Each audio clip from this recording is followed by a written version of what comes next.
Hello and welcome to today's video. Today I'm sitting at the beach in the small seaside town of Makatu in the Bay of Plenty area of New Zealand. So it's on the east coast of the North Island, fairly close to the city of Tauranga and even closer to the town of Te Puke. Te Puke, that's known as the kiwi fruit capital of the world. So it's a very large amount of kiwi fruit orchards in the area. It will be the main area for the production of that fruit in New Zealand. And symbology in there for me on the way just here was that there we have fruit which gives us nutrition, and that fruit gets their energy from the universe. It's clear, they get it from the sun, they get it from the nutrients, they get it from the soil, they get it from the cultivation from the orchard owners. So the energy that goes into it then comes out in the form of energy that nourishes the human body. So it's just another example of nature at work. And of course we are nature as human beings. The more we tune into nature, the more we ground, the more we absorb what the universe can offer us, the more nourishment we will get and the more we will flourish. So I've talked about all those things in prior videos as well as in my writings. So just also leading into today's topic, just a couple of things that have happened in the last couple of days. Yesterday I was actually up in the city of Auckland, and a friend, someone who I haven't known very long, a few months, actually contacted me, and let's just say they were at a bit of a spot of bother. Just they were in a very sad place. So I would call that they had some darkness, and they asked if I was nearby and if they were able to see me. And I was about just over an hour's drive away, probably a little bit more than that, and I said, yeah, I'll come down and see you. So yesterday afternoon I drove down and spent a few hours with them. Without going into detail, I was offering them some light. I was outlining to them my journey. I hadn't really gone into much detail about that with them. I had shared with them my website, which is viviendalamahianz.com, which is where my main writings are and my main life story is. They had a little bit of a read of that, but I had the opportunity yesterday to perhaps just expand upon some of the things that I talk about in the videos. And also they reminded me, well, yeah, they reminded me of me. They were in a kind of a place where things were hard, and they probably needed a little bit of just a little bit of a prompt. And so I said to them, well, the light is available, it's available to us all, and I say that ongoingly. I firmly believe that, and just encourage them that to get there they'll need to get on a path, they'll need to do the work, and the universe will open up to them if they're kind of focused on that. And then the second sort of situation was, I've also just been chatting with another person, a lady online, haven't met her yet, but it was obvious just she was at a stage, to me, this is my assessment, was that she was ready for me to just share more with her. So I gave her access obviously to my website, which is my writings, and my Instagram for her to look at these videos if she's called to do so. And sort of in a way she's looking for a bit of a path as well. I mean, we're all looking for things. I'm looking for things as well, don't get me wrong, I'm still seeking. But in terms of what I talk about, I can be a shining example, and I see I've got the sun behind me, so I think it's shining over me, the light.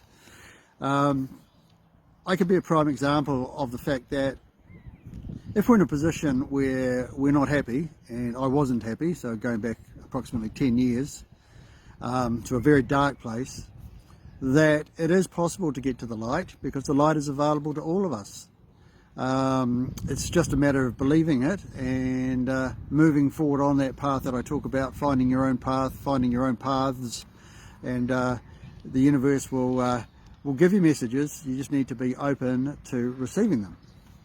So as an outcome of sort of those events, really, I was thinking on the drive over here to Makatu, I was thinking about, being of service to people. I'm not looking to get anything from this. I just have such a wonderful story to be able to share with people if they're called to hear it. And I thought, well, you know, I'm happy to offer that service. And really that's one of the keys to life, is being of service to others. You do need to be of service to yourself first though. Historically I was trying to be of service to people in a different way, and I was not full myself. I was not healed.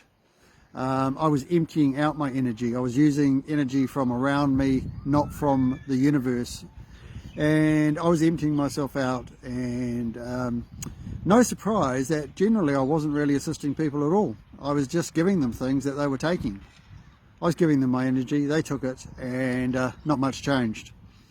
Now I'm channeling the universal energy, this overflow of energy that allows me to do these videos, allows me to offer service to others.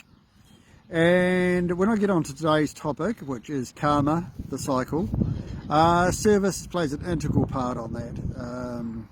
So I'll just get into it a little bit in terms of what karma means to me, and I'm going to talk a little bit again about what's come to me in my life experiences. So I'm going to talk about some Gnostic aspects, the actual experiences, not just reading about or hearing about karma, or hearing from others about their karmic journey. This is my journey, and where I've come from to where I am. So as I've mentioned before, as a child I was brought up a Catholic, so a fairly particular doctrine there, and that's the whole heaven and hell scenario. If you're good you go to heaven, and if you're not so good you might go to hell, and that's what I knew. So I was kind of controlling my approach to life, you know. It's, fair enough. I mean, there's good in that. Do unto others as you would have done unto yourself. Don't harm others. That's all good. But on reflection, kind of a bit of a limited view from my perspective as to what heaven may be about and what hell may be about, and what religion may be about. So I step beyond religion. I talk about spirituality, and I talk about it from spirituality being something that emanates from the source, and the source was there many millennia, and it's more than millennia before religions ever eventuated. So religions are subsets, as I always say. So the religious aspect, the heaven, the hell, and sort of having that upbringing and not being exposed to really other ways of thinking about karma and the karmic cycle. But as I got into my readings in my 20s, which I talk a lot about in my writing, and I've talked about that on a video as well, my learnings, the element of karma became much more prominent in my interest and my being. Again, it was really just a theory, not really having too many practical experiences of what karma might be about. But I was very interested because a lot of civilizations and of course religions believe in karma, the reincarnation, the eternal soul, and yeah, that's one way of looking at things for sure. So I studied that a lot and read about it, and listened to people about it. And then when I got on my full-time spiritual journey, which dates back to early 2017, almost immediately I had an experience at my first spiritual retreat, which I write about, of course, where I met a soul from a past life. It was so clear, just beyond possibility that it was not what I believed it to be. So I had a absolutely in-depth, amazing experience with this person. I can only encourage people to read about it. It's fairly early on in my life story. So souls being eternal and reincarnating, and of course we have met people or souls before, and we will meet them now, and we will meet them again. So my journey carried on over the last period of time, and then 2023 came and I had another just incredible experience of reincarnation, in the sense that I had met a soul from the past. I won't go into details on these stories, but these are just things that were just proving to me in terms of that Gnosis, the experience that, that karma appeared to be real. Met another person in 2025, which was clear that they were also an old soul. And these are just 3 prime examples. And on reflection, when I think about all the people I've met in life, whether they've brought me experiences that at the time appeared dark, but gave me a learning, or positive, these were all souls meeting each other again after literally lifetimes. And when I'm talking here, just as I'll get into shortly, I don't really talk about this in terms of necessarily a physical reincarnation. More from my perspective, it's a universal reincarnation, in the sense that we can reincarnate anywhere in the universe in any form, but there is the physical aspect to it as well. Talking about karma, there's also, well, what happens in the end? You just keep going around in a big cycle. And there is that suggestion that ultimately, once you've gone through your karmic cycle, so many reincarnations, that you may well end up in a place that is commonly known as nirvana. I had a bit of an experience of nirvana, and I think it dates to 1996, but this is nirvana on earth. I remember standing in England on a cricket field, so I was an avid cricket player. I had the chance to go to the home of cricket, which is England, standing there on my first match before it just started, but standing on the field, and this feeling of nirvana took over me. It was like I was in the most blissful state, the most heavenly place of all time. But that was just a one-off kind of insight, I would say. So subsequent to that, and my Peruvian trip in 2025, that's where everything opened up for me. The universe opened up. I realized that the universe was infinite.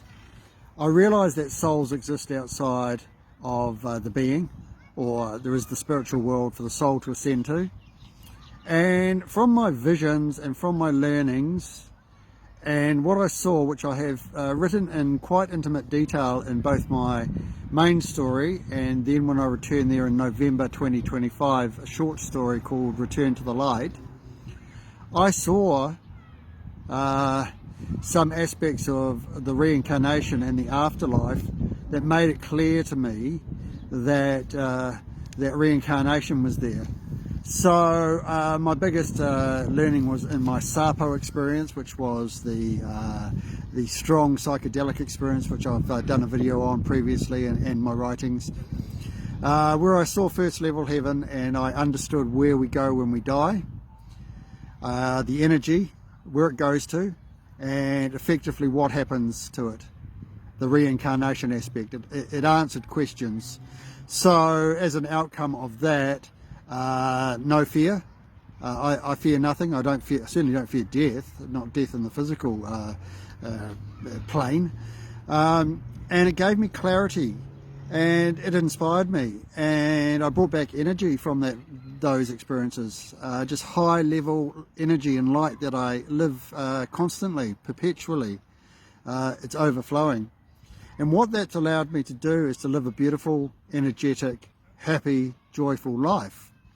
Now, if I get to the end of my physical incarnation and I die and it's all dark and I was totally wrong or partially wrong, I kind of still win, because I got the period between now and then living this most magnificent, wondrous life that I would not have had based on my old beliefs and understanding of things. I have a totally different understanding. So it's just such a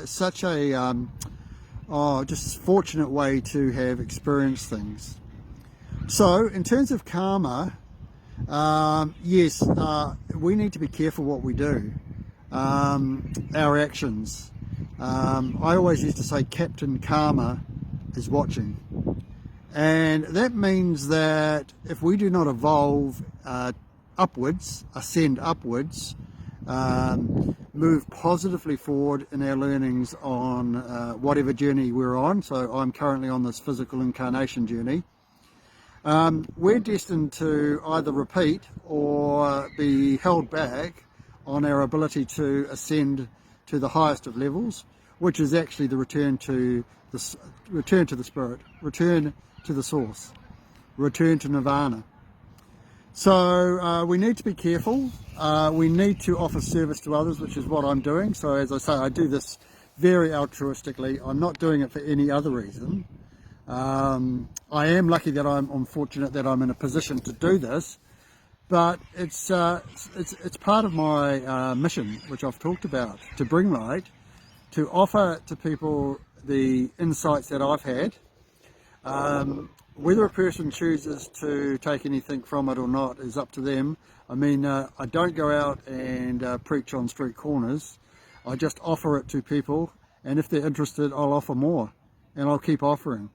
They can have as much of my perpetual energy as they need, because it's perpetual. I won't run out. So how lucky am I? I'm so fortunate, and I will offer gratitude till my dying day in this incarnation for having that. So I think that's probably just given you a real brief overview of my beliefs and experiences in the karmic cycle, reincarnation, the need for us to move forward with focused good intent. A couple of years ago, or 3 years ago, I decided to move forward with focused intent, and within the last 6 months, or since probably Peru really, I realized that I needed to put the word good in there. So everything I do is with focused good intent. There's nothing I do that is to bring any darkness or harm to anything or anybody. And I can assure you it's a wonderful way to live.